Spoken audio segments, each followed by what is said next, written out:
예, 성경의 하나님은 히브리인의 하나님 여호와입니다. 히브리인은 강을 건넌 자들, 다시 말해서 제국이 일어서는 시대에 제국의 그 학대와 압제와 탄압을 피해서 강을 건넌 자들, 그 불쌍하고 가난한 자들에게 하나님이 오셔서, 그때 지금도 그렇지만 모든 신은 수호신이에요. 힘을 지키는 신이에요. 그런데 힘없고 여리고 약한 그 무리에게 나타나셔서 나는 너희의 아픔에 함께하는, 너희의 고통에 연대하는 하나님 여호와다 라고 자기를 소개하시는 하나님. 이 하나님이 결국은 십자가의 하나님으로 우리에게 나타나셨죠. 그죠? 자, 그래서 하나님 형상의 아름다움은, 그 아름다움의 복은 아프고 약한 자리에 함께하는 것이에요. 예, empathy, 공감하는 것이죠. 그래서 우리의 복은 세상에 쏟으면 내가 더 움켜쥐고 내가 강해야 되는 것으로 아는데, 그것은 하나님에게 열매로 받으세요. 우리가 누려야 될 것은 강해지는 것이 아니고요, 이 empathy, 아프고 연약한 자리에 공감하고 함께 울리는 것이죠. 그때 중요할 것은 이게 작은 배려들입니다. 이 작은 배려들이 삶을 세우는 것이에요. 그래서 이 공감의 배려를 하는데 내가 했다라고 할 수 있는 큰 것들은 그게 필요하고 좋을 때가 있지만 그것은 생명을 세우지는 않아요. 그러나 생명을 세운 것은 아주 작은 것이에요. 우리가 같이 보겠지만은 그 힘들고 어려울 때 같이 공감해주는 작은 눈빛 하나, 표정 하나, 격려의 말 한마디, 뭐 이런 것들이에요. 이것이 가장 잘 나타나는 책이 룻기입니다. 룻기에는 이 나옴이라고 하는 여인이 나타나는데,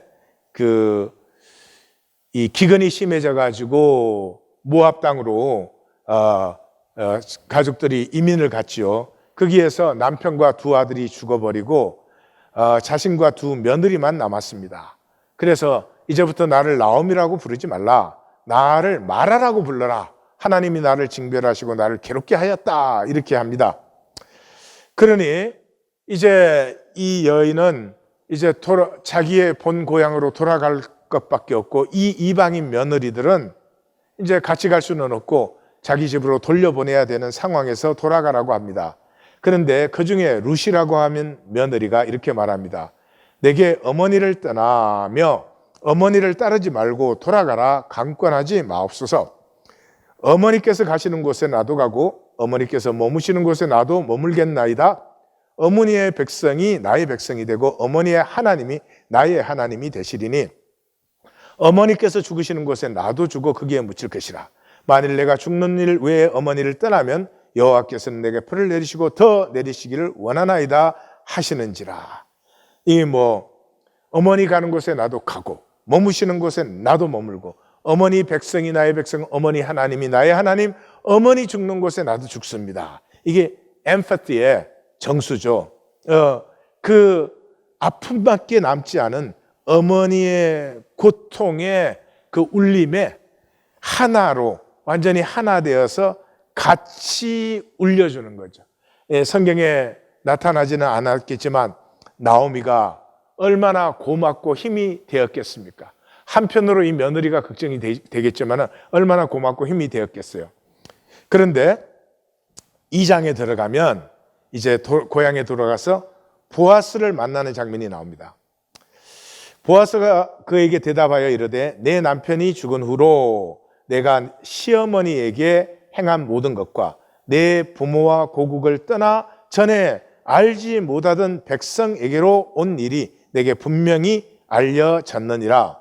여호와께서 내가 행한 일에 보답하시기를 원하며 이스라엘의 하나님 여호와께서 그의 날개 아래 보호를 받으러 온 내게 온전한 상 주시기를 원하노라. 자, 여기 보세요. 이 나오미의 아픔에 룻이 empathy, 공명을 해줬어요. 이 공명이 함께 어우러져서 공명하는 자리에는 다른 공명을 끌어들입니다. 그런데 공명이 화합되고 있으니까, 조화로워져 있기 때문에 선한 공명을 끌어들입니다. 그래서 나오미의 아픔에 공명을 해주는 룻의 공명에 보아스의 공명이 저절로 선하고 아름다워져서 함께 울리기 시작하는 거죠. 그래서 3장에를 가면은 이 나오미 시어머니가 룻에게 그런즉 너는 목욕하고 기름을 바르고 의복을 입고 타작 마당에 내려가서 그 사람이 먹고 마시기를 다하기까지 그에게 보이지 말고 그가 누울 때 너는 그가 눕는 것을 알았다가 들어가서 그의 발치 이불을 들고 거기 누워라. 그가 내가 할 일을 내게 알게 하리라. 다시 말해서 그를 믿어라. 그는 신뢰할 수 있는 사람이다 하는 것이죠. 여기 보시면 룻의 고귀한 마음을 느껴주는 보아스의 공명이 이 장에서 나타났죠. 자, 그럼 보세요. 이 의지할 곳 없는 이방 민족과 땅에 들어온 룻이 그 보아스의 정중함과 그 참 신사다움을 보고 얼마나 존경스럽겠으며 얼마나 그 친밀감이 느껴지겠어요. 아무도 의지할 사람이 없는데 그 가까이 하고 의지하고 싶은 마음이 왜 들지 않겠어요? 그 룻의 마음에 이번에는 시어머니가 공명해지고 있어요. 시어머니가 공명을 해주고 있어요. 그러니까 이 아픔에 공명하는 공명은 공명이 울리고 화합이 될수록 더욱더 선한 공명을 자꾸 일으켜내고 있어요. 그 울림의 파장이 커지고 선함의 파장이 커지고 있어요. 그래서 이 며느리를 향한 이 시어머니의 이 심정은 굉장히 숭고함까지 느껴지는 그러한 공명이 울려 퍼집니다. 자, 그렇게 되어서 11절에 보니까 보아스가 그 시어머니 말대로 이제 룻이 했더니 보아스가 그리고 이제 내 딸아 두려워하지 말라. 내가 내 말대로 내게 다 행하리라. 내가 현숙한 여자인 줄을 나의 성읍 백성이 다 아느니라.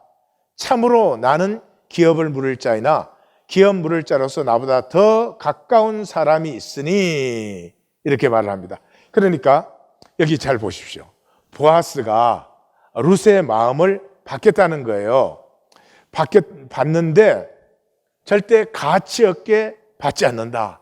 너는 현숙한 여인이고 이 백성들이 너를 볼 때 그냥 나이든 부자 하나 만나서 결혼한 여자로 그렇게 보여지기를 나는 원하지 않는다. 온 백성이 너의 존귀함을 보기를 원한다. 그러므로 내가 기업 물을 자이지만 권리가 나보다 더 있는 자가 있으니 그 사람이 허락할 때만은 내가 너를 내 아내로 맞아들이겠다 하는 것이죠. 그러니까 이 인생의 지고의 복입니다. 그냥 뭐 돈 걱정 없이 잘 사는 것, 부잣집에 뭐 들어가는 것, 그것이 아니고요. 이 룻기가 보여주고 있는 것은 이 정말 아픔과 고통밖에 없는 이 시어머니, 연약한 시어머니의 아픔에 공명해주는 아무것도 아닌 한 여인의 이 생명의 공명이 울리면 울릴수록 더 조화롭고 아름답고 선해져서 인간으로서는 가장 지고한복. 이 여인이야말로 모두가 기릴 만한, 존중할 만한, 귀중함을 받고 신뢰받고 사랑함이 마땅한 여인이다 하는 것을 모두로부터 받는, 이게 인생의 지고의 복이죠. 이제 여기에서 사장이 일어나요. 사장에서는 여인들이 나오미에게 이르되 찬송할지로다. 여호와께서 오늘 내게 기업 물을 자가 없게 하지 아니하셨도다. 이 아이의 이름이 이스라엘 중에서 유명하게 되기를 원하노라. 이는 내 생명. 그러니까 이 나오미에게 이제 사람들이 이 얘기를 해요. 그럼 나오미는 유업이 끊어진 사람이고 룻은 이방 여인이니까 이스라엘에 유업이 없는 자예요. 그런 사람들에게 이스라엘의 유업을 받는 자의 자리에 하나님이 회복을 시켜주셨어요. 그래서 15절에는 이는 내 생명의 회복자이며 내 노년의 복령자라 곧 너를 사랑하며 7 아들보다 귀한 내 며느리가 낳은 자로다. 그러니까 이 이스라엘 유업에 아무 관계가 없는 이방 여인이 이스라엘의 유업자들인 7 아들보다 더 귀한 사람이 되었어요. 그러니까 이 여호와 하나님의 마음은 아프고 약하고 작은 자리에 함께 해주는 그 마음에 그 자리에 하나님의 마음이 같이 임하는 거죠. 그래서 그의 이웃 여인들이 그에게 이름을 지어주되 나오미에게 아들이 태어났다 하여 그의 이름을 오벳이라 하였는데 그는 다윗의 아버지인 이새의 아버지였더라. 오, 이 놀라운 얘기입니다. 이 룻은 이방 여인으로서 이스라엘의 유업에 아무 상관이 없는 사람이죠. 그런데 이 룻이 그 아프고 작고 고통받는 그 어머니의 그 아픔에 공감해 주는 그 마음 속에 하나님의 울림이 함께 하시는 거죠. 그래서 이제는 하나님의 공명이 그에게 나타나서 이 보아스에게서 오벳이 태어나고 오벳이 이새를 낳고 이새는 다윗의 아버지죠. 그래서 이 이스라엘 역사의 클라이막스가 이 이스라엘과 아무 상관이 없는 한 여인이 그 아프고 작고 약한 자리에 공명해 줌으로 일어났다.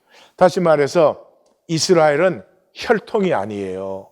여호와 하나님의 가슴을 받은 자들이 이스라엘이에요. 이 땅의 아픔과 고통의 자리에 함께 연대하고 공명하는 자들이 바로 이스라엘이에요. 그래서 세례 요한이 그러잖아요. 이스라엘 사람들이 나오는데 이 돌들로도 아브라함의 자손을 만든다. 그런 얘기를 해요. 그런데 이 생명을 표현하는 엠퍼티의 사랑은 작은 것이에요. 작은 것이에요. 예, 큰 것이 필요할 때도 있지만은 생명을 피우는 건 작은 것이에요. 전에 우리가 한번 같이 읽었던 포리스트 카트의 내 영혼이 따뜻한 날들에 나오는 한 부분 읽어드릴게요. 할아버지는 새벽에 일찍 일어나면 산 꼭대기까지 데려가겠다고 하셨다. 그러나 깨워주겠다고는 하시지 않았다. 남자란 아침이 되면 모름지기 제 힘으로 일어나야 하는 거야. 그렇지만 할아버지는 자리에서 일어나신 후 여러 가지 시끄러운 소리를 내셨다. 내 방벽에 쿵 부딪히기도 하고 유난스레 큰 소리로 할머니에게 말을 걸기도 하였다. 덕분에 한 발 먼저 밖으로 나간 나는 개들과 함께 어둠 속에 서서 할아버지를 기다릴 수 있었다. 아니, 벌써 나와 있었구나. 할아버지는 정말 놀랍다는 얼굴로 말했고, 예, 할아버지! 내 목소리는 뿌듯한 사랑이 묻어 있었다. 생명은 열려서요, 작은 엠퍼티로 자라요.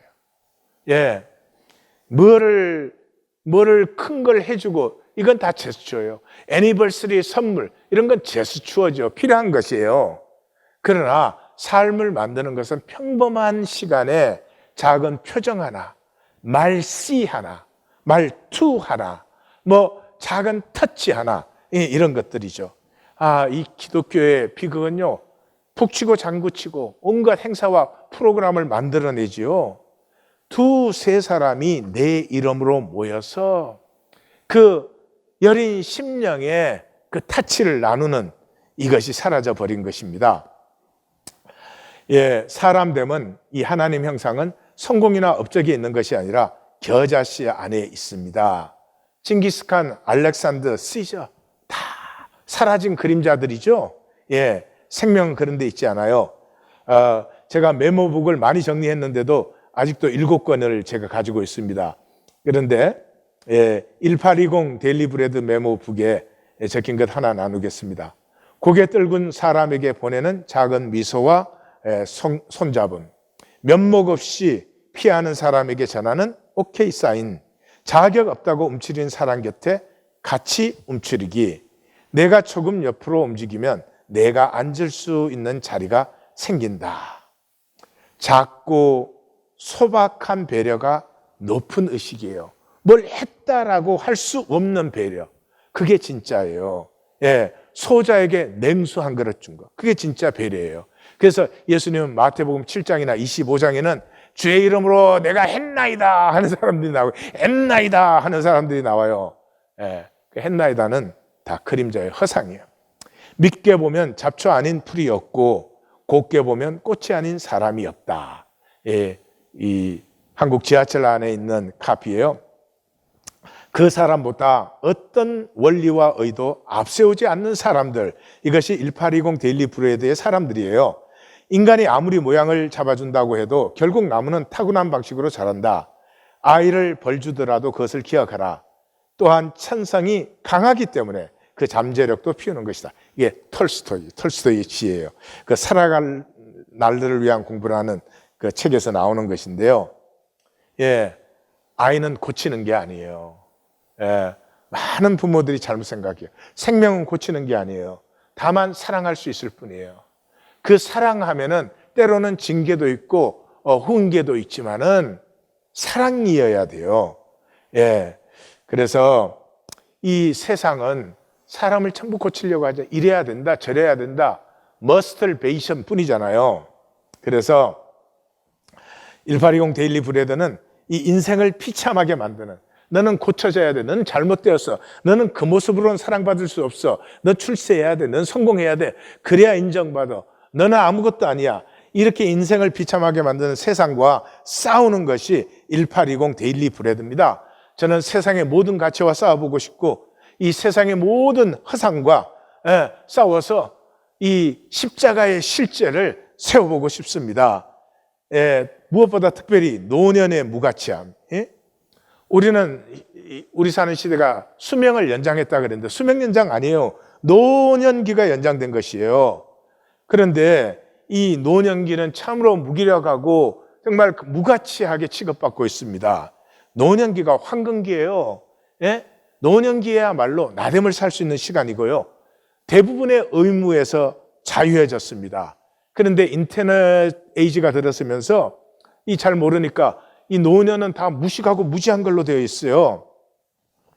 그런데 1820 데일리 브레드에서 이 내가 할 수 있는 일, 특별히 몸으로 할 수 있는 일, 몸으로 할 수 있는 일을 가지고 함께하고 나누고 그렇게 서로 살면은 이 소통이 잘 되고 우정이 깊어지고 하면 몸과 마음은 저절로 건강하고 기쁨의 삶이 돼요.